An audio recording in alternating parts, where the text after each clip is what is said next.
ਗੁਰੂ ਗ੍ਰੰਥ ਸਾਹਿਬ ਦੀ ਹਜ਼ੂਰੀ ਵਿੱਚ ਧੰਨ ਧੰਨ ਬਾਬਾ ਕੁੰਦਨ ਸਿੰਘ ਜੀ ਅਤੇ ਧੰਨ ਧੰਨ ਬਾਬਾ ਹਰਭਜਨ ਸਿੰਘ ਜੀ ਵੱਡਿਆਂ ਦੀ ਨੂੰ ਯਾਦ ਕਰਦੇ ਹੋਏ ਆਪਣੇ ਜੀਵਨ ਦੇ ਸਵਾਸ ਸਫਲ ਕਰਨ ਆਈ ਸਾਧ ਸੰਗਤ ਕਰੋ ਫਤਿਹ ਪ੍ਰਵਾਨ। ਵਾਹਿਗੁਰੂ ਜੀ ਕਾ ਖਾਲਸਾ ਵਾਹਿਗੁਰੂ ਜੀ ਕੀ ਫਤਿਹ।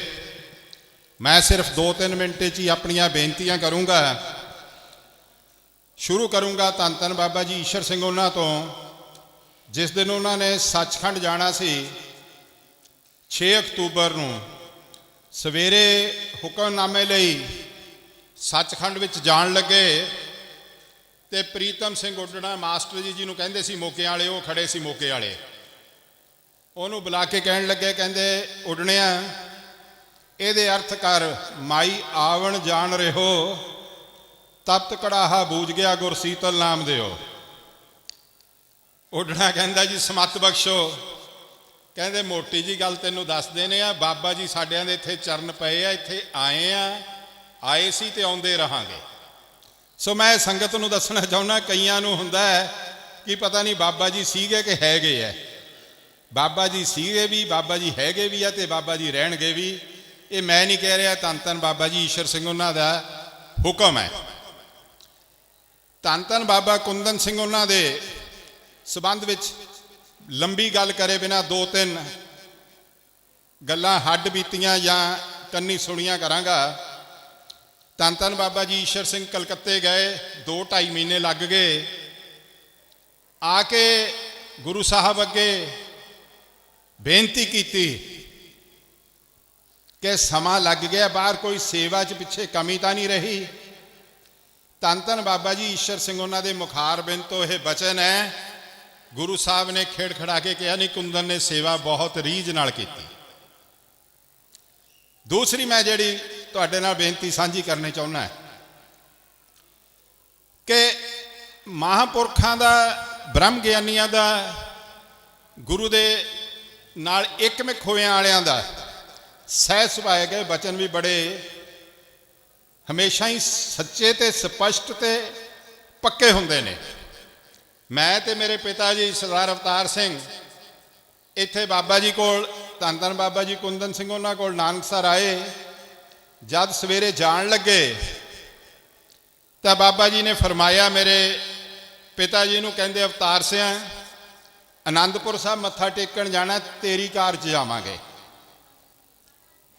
मैनू सोझी नहीं सी जिन्नी चाहिदी है, तो मैनू मेरे पिता जी कहन लगे कि तू कचहरी चले जा, जेड़ा केस लग्या कतल वाला ओहदे तू जेरा कर ली, तो मैं तो बाबा जी दे नाल जाऊंगा आनंदपुर।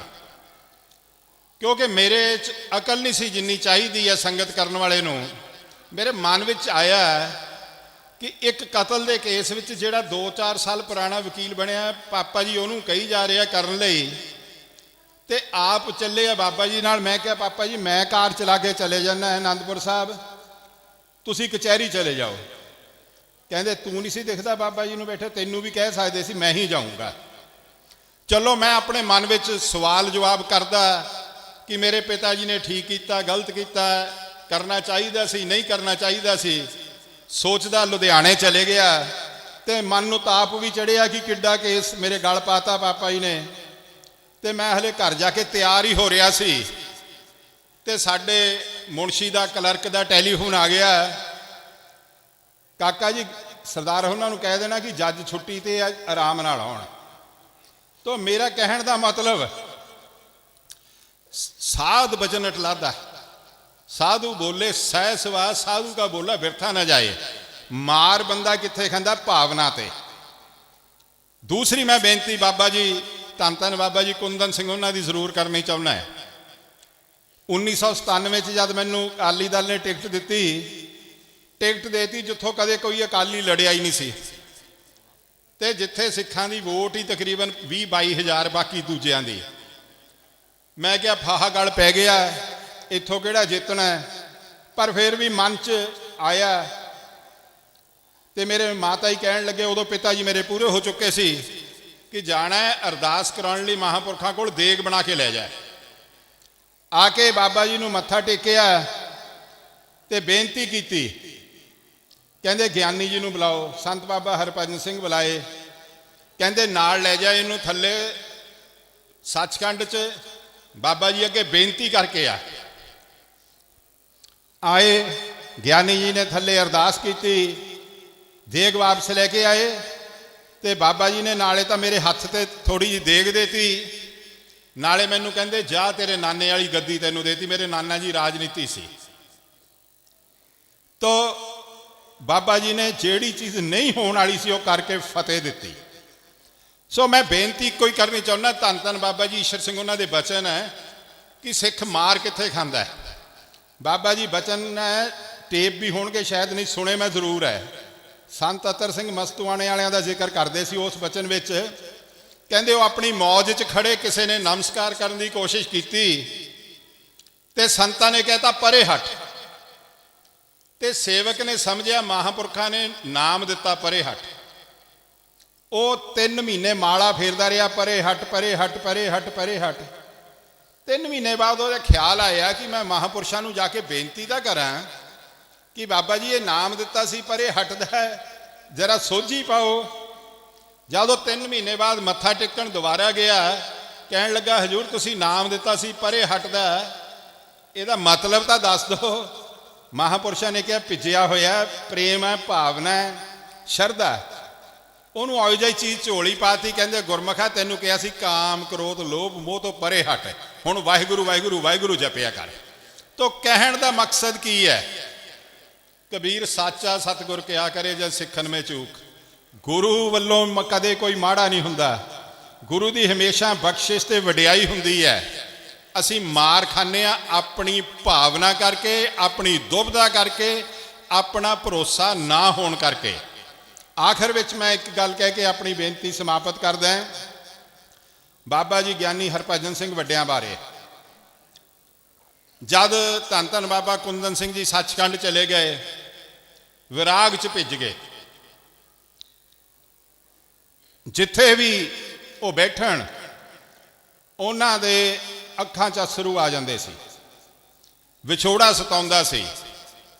ਉਦੋਂ ਹੀ ਮੈਨੂੰ ਦਿਮਾਗ 'ਚ ਆਇਆ, ਮੈਂ ਕਿਹਾ ਕਿ ਜਿਹੜੀ ਗੁਰਬਾਣੀ ਵਿੱਚ ਤੁਕ ਲਿਖੀ ਹੈ ਇਹਨਾਂ ਨੂੰ ਕਮਾਉਣ ਵਾਲੇ ਵੀ ਸੰਤ ਬਾਬਾ ਹਰਭਜਨ ਸਿੰਘ ਨੇ, ਕਿਉਂਕਿ ਬਾਣੀ ਨੇ ਕਿਹਾ ਨਾ ਜਿਸ ਪਿਆਰੇ ਸੋ ਨੇਹ ਤੇ ਸਾਗੇ ਮਰ ਚੱਲੀਐ ਤੇ ਰਿਗ ਜੀਵਨ ਸੰਸਾਰ ਨਾਨਕ ਤਾਕੇ ਪਾਛੇ ਜੀਵਣਾ।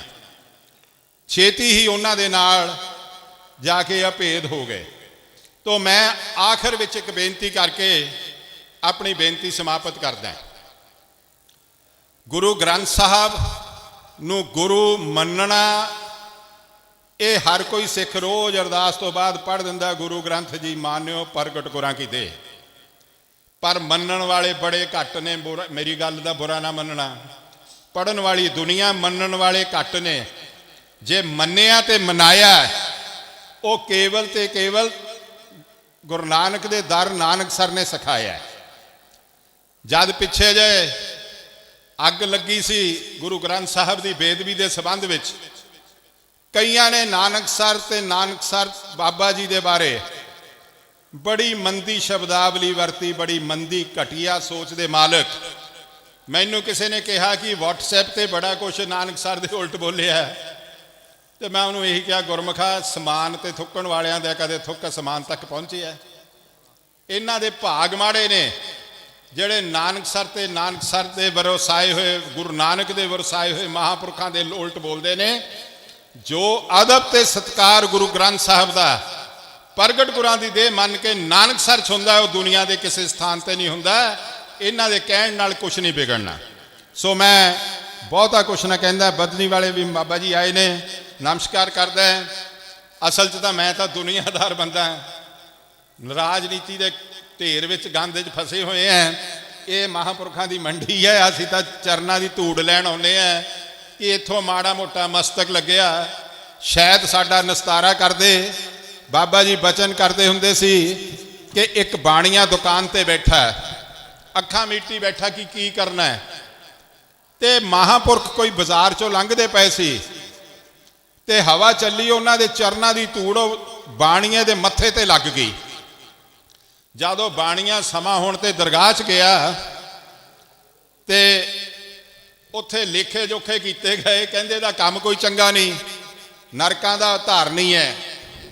ਜਦ ਨਰਕ 'ਚ ਭੇਜਿਆ ਕਰਨ, ਨਰਕ ਸ਼ਾਂਤ ਹੋ ਜਾਇਆ ਕਰੇ। ਤਾਂ ਜਦ ਨਰਕ ਸ਼ਾਂਤ ਹੋ ਜਾਇਆ ਕਰੇ, ਉਹ ਕਹਿੰਦੇ ਦੇਖੋ ਇਹਦੇ ਹਿਸਾਬ ਕਿਤਾਬ 'ਚ ਕੀ ਹੈ।